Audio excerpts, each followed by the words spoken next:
एक खूबसूरत और छोटे से शहर में असलम नाम का एक नौजवान अपनी बूढ़ी माँ के साथ रहता था। असलम बहुत गरीब था, लेकिन उसके हाथ में एक जादुई जायका था। वो रोजाना सुबह उठकर तरह तरह की लजीज सब्जियां पकाता और उन्हें अपनी रेहड़ी पर रखकर पूरे शहर में बेचने निकल जाता।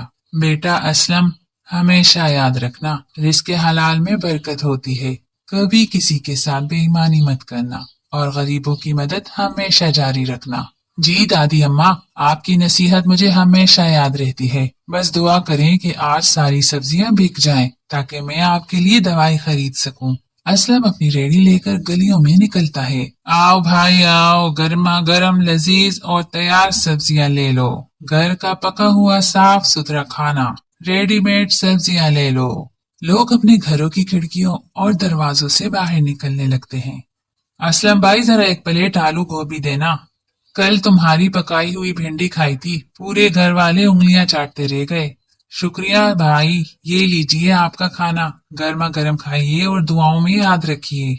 शहर के एक कोने में शाइस्ता नाम की एक बहुत अमीर औरत रहती थी। उसे अपनी दौलत पर बहुत गरूर था, लेकिन वो खुद खाना पकाने से सख्त नफरत करती थी और हमेशा अच्छे खाने की तलाश में रहती थी। अरे ओ रेडी वाले, इधर आओ, जरा देखूं तो तुम्हारी रेडी पर क्या है।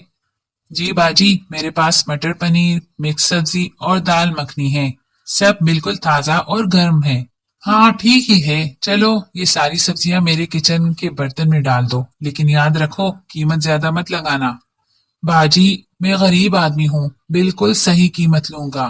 कुछ दिन गुजर जाते हैं। असलम रोजाना शाइस्ता के महल पर खाना देने जाता है। शाइस्ता का कारोबार और मेहमानों में इज्जत बढ़ने लगती है, क्योंकि वो असलम का खाना अपने नाम से पेश करती है। असलम की रेडीमेड सब्जियों की वजह से शाइस्ता के घर की रौनक बढ़ गई, लेकिन शाइस्ता के दिल में लालच आ गया। वो असलम को इसकी मेहनत के पूरे पैसे नहीं देती थी और हमेशा उसे धमकाती थी।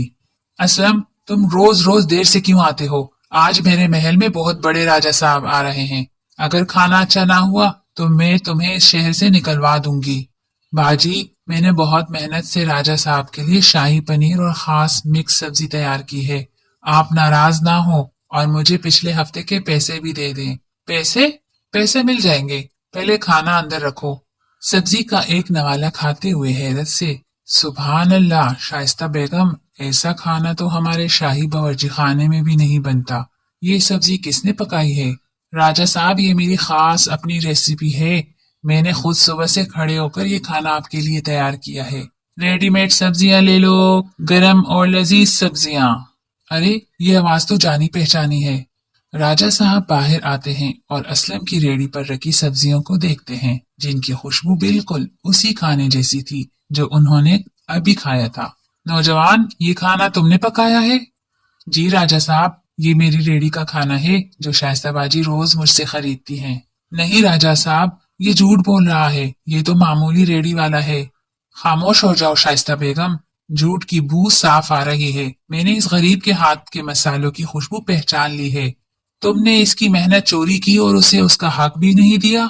असलम, तुम्हारी ईमानदारी और जायके का कोई मुकाबला नहीं है। आज से तुम हमारे शाही मेहमानों के लिए खास खाना तैयार करोगे और तुम्हें एक बड़ा दुकान का प्लॉट भी दिया जाएगा।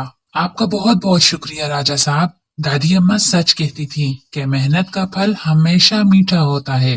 तो प्यारे बच्चों, इस कहानी से हमें ये सबक मिलता है कि हमें कभी किसी की मेहनत पर अपना नाम नहीं लगाना चाहिए और हमेशा ईमानदारी से काम करना चाहिए, क्योंकि जीत हमेशा सच की होती है।